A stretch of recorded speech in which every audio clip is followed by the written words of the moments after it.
Azad Kashmir election کا تیسرا مرحلہ پونچھ ڈویژن کی 4 نشستوں کے غیر حتمی غیر سرکاری نتائج آنے کا سلسلہ جاری ہے۔ اب تک کے نتائج کے مطابق سابق وزرائے اعظم سردار عتیق اور تنویر الیاس نے عوام کا اعتماد کھو دیا۔ LA14 باغ سے عوامی دست و بازو پارٹی کے ساجد اقبال آگے ہیں۔ LA15 سے پیپلز پارٹی کے ضیاء القمر آگے ہیں۔ جماعت اسلامی کے امیدوار دوسرے نمبر پر ہیں۔ LA16 نون لیگ کے سردار میر اکبر آگے، جبکہ پیپلز پارٹی کے سردار قمرالزمان دوسرے نمبر پر ہیں۔ LA17 میں فیصل راتھوڑ آگے ہیں۔ PDP رہنما حسن مرتضیٰ نے پنجاب حکومت کی گورننس پر سوالات اٹھا دیے۔ کہا کہ لاہور میں 2 بچیاں تھانے میں قتل کی گئیں، ایک معذور بچی سے زیادتی کی گئی۔ جنوری سے جون 2026 تک خواتین کے خلاف سنگین نوعیت کے 3172 مقدمات رپورٹ ہوئے، جن میں پنجاب کا حصہ 74% ہے۔ مزید بولے آزاد کشمیر میں دھاندلی کی گئی۔ وزیر اطلاعات پنجاب عظمیٰ بخاری کا بھی ترکی با ترکی جواب۔ پولیس پنجاب حکومت پر تنقید کرنے والے اپنے صوبوں کی حالت دیکھیں۔ سندھ حکومت میر رضا قتل کیس ابھی تک حل نہیں کر پائی، ان کو دھاندلی ہارنے والے حلقوں میں ہی نظر آتی ہے۔ غازی آباد تھانہ کے اندر ایک نکے تھانے دار نے اس نے ایک بچی کو، معذور بچی تھی، اس کو 2 دن تک اپنے حبس بجا میں بھی رکھا اور حبس کا نشانہ بھی بناتا رہا۔ پیپلز پارٹی کے جو ہارے ہوئے رہنما ہیں وہ بیٹھ کے بڑے بڑے بھاشن دیتے ہیں، جن کو اپنا سندھ کا سوال پوچھو تو ان کو کسی بات کا جواب نہیں ہوتا۔ برائے مہربانی قیمتی مشوروں کی سب سے زیادہ ضرورت سندھ حکومت کو ہے۔ چوری اور فراڈ کے الزام میں 2 خواتین کو گرفتار کیا گیا، تھانے لے جایا گیا، تھانے کے اندر تشدد کیا گیا۔ اس کے اوپر بات کرنے کی بجائے جن کے اپنے صوبے کے اندر میر رضا کا کیس جو ہے وہ ابھی تک حل نہیں ہو رہا۔ یہاں پنجاب کے اندر کوئی کسی کو بچانے کے لیے نہیں آتا، نہ کوئی جو ہے یہاں پر فیک بورڈ بنا کر جو ہے وہ رپورٹیں چھپانے کی کوشش کی جاتی ہے۔ یہ سارے واقعات اس لاہور میں ہیں جو ترقی یافتہ شہروں کی فہرست میں آتا ہے۔ کشمیر والے یہ کہتے ہیں کہ یہ CM ہمیں دے دو، یہ اس CM کے شہر کی یہ حالت ہے کہ جو آج بھی جرائم پیشہ کے لوگوں کے رحم و کرم پہ آپ نے نوجوانوں کو چھوڑا ہوا ہے نا، ان کو بھاشن دیں، ہمیں آپ کے مشورے کی ضرورت نہیں۔ پیپلز پارٹی کی کوشش ہے کہ اپنی شکست کو دھاندلی کے بیانیے سے چھپایا جائے۔ آج بھی پیپلز پارٹی دھاندلی کا شور مچا رہی ہے۔ وزیر اعظم کے مشیر رانا ثناء اللہ کی نیوز کانفرنس، کہا دھاندلی کے الزامات لگانے والوں نے کوئی ثبوت نہیں دیے۔ توقع کرتے ہیں پیپلز پارٹی والے آج الٹی گنتی کو سیدھا کر دیں گے۔ دشمن کے ہاتھوں میں کھیلنے والے عناصر کو قانون کا سامنا کرنا پڑے گا۔ دھرنا دینے والے آزاد کشمیر کے انتخابات نہیں روک سکے۔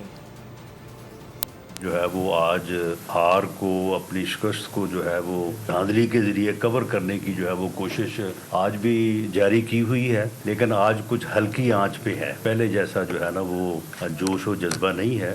پیپلز پارٹی کے دوست جو ہیں وہ اس بارے میں جو ہے وہ بات کرتے رہے ہیں کہ جی فلاں جگہ پہ دھاندلی ہوئی، فلاں جگہ پہ دھاندلی۔ آج تک انہوں نے کسی قسم کا ثبوت جو ہے وہ ماسوائے اس کے کہ جی فلاں جگہ پہ جی 80% پولنگ ہو گئی، فلاں جگہ پہ 85% ہو گئی۔ ہم آج جب یہ الیکشن کا تیسرا مرحلہ مکمل ہو جاتا ہے تو پیپلز پارٹی کی قیادت سے ہم توقع کرتے ہیں کہ وہ الٹی گلتی کو جو ہے وہ سیدھا کر دیں گے اور PMLN کو جو ہے وہ اس کی کامیابی کے اوپر جو ہے وہ مبارکباد دیں گے۔ ہم اتحادی ہیں، غلام نہیں۔ الٹی گنتی کے نام سے ان کی سانسیں اکھڑ جاتی ہیں۔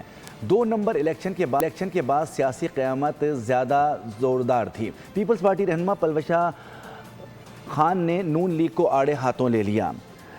آزاد کشمیر الیکشن کو تاریخ کا متنازع ترین الیکشن قرار دیا۔ شہلا رضا بولی کہ مہم میں ان سے چلوائی گئی جنہیں گھر میں کوئی نہیں جانتا۔ آج آزاد کشمیر میں حکومت تو بنا لیں گے لیکن آپ کچھ کر نہیں سکیں گے۔ شرمیلا فاروقی نے پنجاب حکومت کی کارکردگی پر شدید تنقید کی۔ کہا کہ آپ کے سیف سٹی میں ذہنی معذور لڑکی سے تھانے میں زیادتی ہوئی۔ CCD ڈیتھ اسکواڈ بن چکا ہے۔ الٹی گنتی کے نام سے ان کی سانسیں اکھڑ جاتی ہیں۔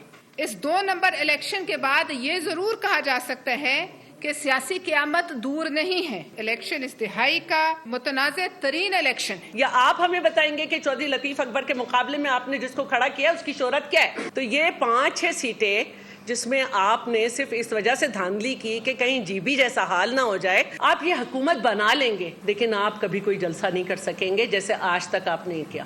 ہم نے بڑے بڑے دعوے سنے کہ لاہور بڑا سیکیور شہر ہے، پنجاب میں عورت کی طرف آنکھ اٹھا کے کوئی نہیں دیکھ سکتا، جس کو آپ سیف سٹی کہتے ہیں، وہاں پر ایک ذہنی معذور بچی، اس کو غازی آباد پولیس اسٹیشن کے اندر اس کے ساتھ زیادتی کی جاتی ہے۔ آپ کے پنجاب کے اندر CCD بنائی گئی اور کہا گیا جی کرائم کنٹرول کریں گے۔ وہ کرائم کیا کنٹرول کرنے نکلے، وہ تو ڈیتھ اسکواڈ بن گیا۔ اف اللہ، پنجاب کی کارکردگی پر میرے مقابلے میں تنقید کرنے کے لیے 3 خواتین کو بھیجا گیا، وہ بھی ایسے صوبے کی خواتین جن سے میر رضا کیس کی 2 نمبریاں سنبھالی نہیں جا رہی۔ وزیر اطلاعات پنجاب عظمہ بخاری کا پیپلز پارٹی کی خواتین رہنماؤں کے بیان پر رد عمل آ گیا۔ ایکس پر لکھا کہ تم سے نہ ہو پائے گا۔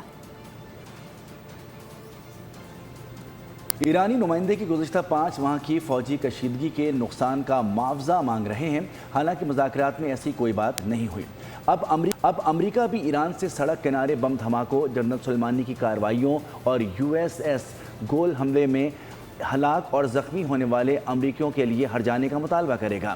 امریکی صدر ٹرمپ کا ٹروتھ سوشل پر ٹویٹ لکھا کہ ایران پچھلے 50 سال میں مارے گئے لاکھوں اور حالیہ 5 ماہ میں ہلاک 52,000 مظاہرین کے لواحقین کو بھی معاوضہ ادا کرے، جس کے لیے امریکی نمائندوں کو آئندہ تمام مذاکرات میں یہ شرط شامل کرنے کی ہدایت کی گئی ہے۔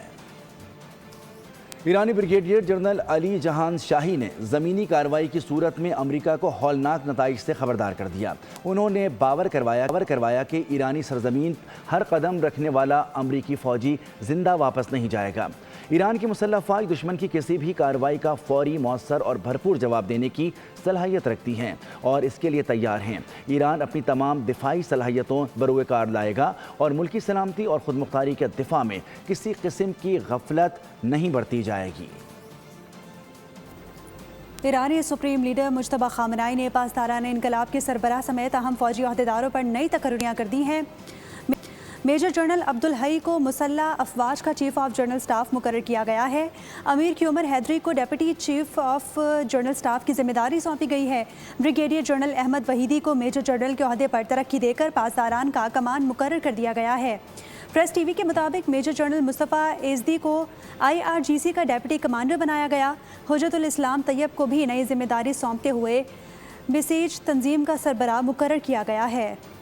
ترجمان ایرانی وزارت خارجہ اسماعیل بقائی نے کہا ہے کہ ایرانی وزیر خارجہ عباس عراقچی اور اسپیکر باقر قالیباف کو بات چیت کے لیے پاکستان دورے کی دعوت موصول ہوئی ہے اور یہ دورہ مناسب حالات میسر آنے پر کیا جائے گا۔ ایرانی میڈیا کے مطابق ترجمان ایرانی وزارت خارجہ نے دورے کے حوالے سے مزید تفصیلات نہیں بتائیں۔ عالمی منڈی میں خام تیل کی قیمت $85 فی بیرل سے تجاوز کر گئی ہے۔ امریکہ ایران مذاکرات اور آبِ ہرمز کھولنے سے متعلق غیر یقینی صورتحال کے باعث عالمی منڈی میں خام تیل کی قیمتوں میں نمایاں اضافہ ہوا ہے۔ عالمی منڈی میں برطانوی خام تیل کی قیمت 2.57% اضافے کے ساتھ $85.70 فی بیرل ہو گئی۔ امریکی خام تیل بھی 2.5% مہنگا ہوا ہے، جس کے بعد نئی قیمت $80.15 فی بیرل ہو چکی ہے۔ اوگرا نے ایک روز کے لیے پیٹرولیم مصنوعات کی قیمتیں برقرار رکھنے کا فیصلہ کیا ہے۔ پیٹرولیم ڈویژن کی جانب سے جاری نوٹیفیکیشن کے مطابق پیٹرول کی قیمت $327.62 فی لیٹر برقرار رہے گی۔ ہائی اسپیڈ ڈیزل کی قیمت بھی $380.86 فی لیٹر برقرار رکھنے کا فیصلہ کیا گیا ہے۔ گوڈز ٹرانسپورٹرز نے مذاکرات کی ناکامی پر ہڑتال جاری رکھنے کا اعلان کر دیا ہے۔ ٹرانسپورٹرز رہنما ملک شہزاد امان نے کہا، حکومت وفاقی ہو یا صوبائی، کوئی بھی مسائل کے حل میں سنجیدہ نہیں۔ ہمارے مطالبات پورے نہ ہوئے تو گاڑیاں سڑکوں پر نہیں لائیں گے۔ دفعہ ہم وفاقی حکومت اور صوبائی حکومتوں کی کسی یقین دہانی میں نہیں آئیں گے، نہ ان کی کسی دھوکے میں آئیں گے۔ امپلیمنٹ کریں گے، نوٹیفیکیشن ہوگا تو اس کے بعد ہی اسٹرائک کال آف ہوگی۔ اگلے 1 دن میں اگر حکومت نے ہمیں سیریس نہ لیا تو کراچی سے لے کے جو ہے گورنر ہاؤس تک ہم مارچ کریں گے، چیف منسٹر ہاؤس تک بھی مارچ کیا جائے گا۔ یہ صرف سندھ میں نہیں ہوگا، تمام صوبوں کے گورنر ہاؤس اور چیف منسٹر ہاؤسز کی طرف جو ہے ہمارے ٹرانسپورٹر مارچ کریں گے۔